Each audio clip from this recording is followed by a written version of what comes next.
नमस्कार दोस्तों, मेरा नाम है अनमोल। आप देख रहे हैं कहानियों की आवाज़ यूट्यूब चैनल। तो चलिए अपनी कहानी शुरू करते हैं।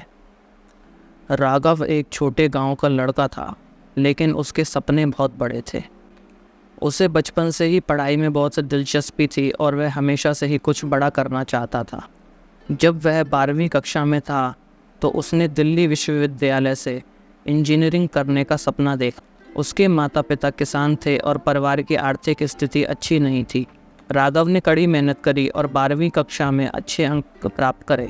उसने दिल्ली विश्वविद्यालय की प्रवेश परीक्षा में उत्कृष्ट प्रदर्शन किया और उसका चयन भी हो गया। यह उसके और उसके परिवार वालों के लिए एक गर्व का क्षण था, लेकिन उसके पास आर्थिक संसाधनों की कुछ कमी थी। राघव के पास दिल्ली जाने और वहां रहने के लिए पैसे नहीं थे। राघव ने हार नहीं मानी। उसने गांव वालों से मदद मांगी और गांव वालों ने उसकी मेहनत और लगन देखकर उसकी मदद करी।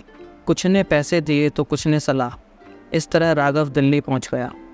दिल्ली में ज़िंदगी आसान नहीं थी। उसको पढ़ाई के साथ साथ पार्ट टाइम नौकरी भी करनी पड़ी। वह दिन में कॉलेज जाता और रात को एक रेस्टोरेंट में काम करता था। यह उसकी ज़िंदगी का सबसे कठिन समय था, लेकिन उसने हार नहीं मानी। उसकी मेहनत और लगन ने उसे आगे बढ़ने के लिए प्रेरित किया। राघव जब दिल्ली में इंजीनियरिंग की पढ़ाई कर रहा था, तब उसे कई चुनौतियों का सामना करना पड़ा। एक ऐसी ही चुनौती उसके तीसरे वर्ष में आई थी। तीसरे वर्ष की परीक्षाएं नज़दीक थीं और राघव को एक महत्वपूर्ण प्रोजेक्ट पूरा करना था। वह दिन भर कॉलेज में कक्षाएं लेता था और रात को रेस्टोरेंट में काम करता था। उसकी आर्थिक स्थिति अभी भी नाजुक थी और उसके लिए हर एक रुपया कीमती था। एक रात जब वह रेस्टोरेंट में काम कर रहा था तो उसे उसकी माँ का फ़ोन आया। उसकी माँ ने बताया कि उसकी पिता की तबीयत अचानक ख़राब हो गई है और उन्हें अस्पताल में भर्ती कराना पड़ा है। राघव के दिल में हलचल मच गई। उसके पास घर लौटने के पैसे नहीं थे और ना ही इतनी बचत थी कि वह अपने पिता के इलाज के लिए पैसे भेज सके। राघव ने अपने सहपाठियों से मदद मांगी, लेकिन उनकी भी अपनी अपनी सीमाएं थीं। उसी रात राघव ने बिना सोए अपने प्रोजेक्ट पर काम करना जारी रखा। उसे अगले दिन प्रोजेक्ट सबमिट करना था क्योंकि उसके अंक इस पर निर्भर थे। रात की तीसरे पहर में जब राघव काम और पढ़ाई के बोझ से अत्यंत टूट गया था और थक गया था, तब उसे अपने प्रोफेसर का ख्याल आया। अगले दिन हिम्मत जुटाकर राघव ने अपने प्रोफेसर से मुलाकात की और अपनी स्थिति बताई।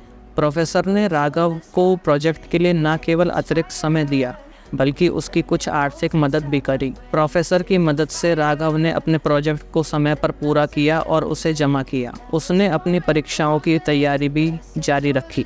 अंततः उसने सभी परीक्षाओं में अच्छे अंक प्राप्त किए। परीक्षाएं समाप्त होते ही राघव ने तुरंत अपने पिताजी के इलाज के लिए पैसे भेजे और उन्हें देखने के लिए कुछ दिनों की छुट्टी लेकर गांव गया। उसकी उपस्थिति से उनके पिता को बहुत हौसला मिला और उनकी तबीयत में भी सुधार होने लगा। यह घटना राघव के जीवन का एक महत्वपूर्ण मोड़ साबित हुई। इस घटना ने उसे सिखाया कि कठिन परिस्थितियों में हार नहीं माननी चाहिए और किसी की मदद लेने में कोई हर्ज नहीं है। उसकी मेहनत, लगन और प्रोफेसर की मदद ने उसे एक महत्वपूर्ण सबक सिखाया कि अगर सही दिशा में प्रयास करते रहा जाए तो कोई भी मुश्किल आसान हो सकती है। 4 साल की कड़ी मेहनत के बाद राघव ने इंजीनियरिंग की डिग्री प्राप्त की। उसका सपना अब हकीकत बन चुका था। उसे एक बड़ी मल्टीनेशनल कंपनी में नौकरी मिल चुकी थी। उसने नौकरी से पैसे कमाकर सबसे पहले अपने माँ बाप के लिए एक अच्छा सा घर खरीदा और उन्हें गाँव से शहर ले आया।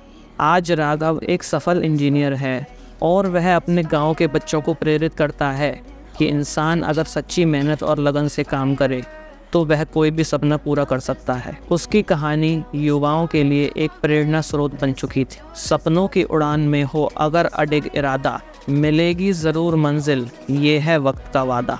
रात की तन्हाई में भी जलेगी मेहनत की मशाल, रात की तन्हाई में भी जलेगी मेहनत की मशाल। नहीं मिटा पाएगा तुम्हें अब काल का जाल, नहीं मिटा पाएगा तुम्हें अब काल का जाल। राघव ने साबित कर दिया कि अगर कठिनाइयाँ चाहे कितनी भी बड़ी क्यों ना हो, लेकिन अगर इरादे मजबूत हैं और मेहनत सच्ची है तो सफलता अवश्य मिलेगी। इस बार के लिए इतना ही दोस्तों।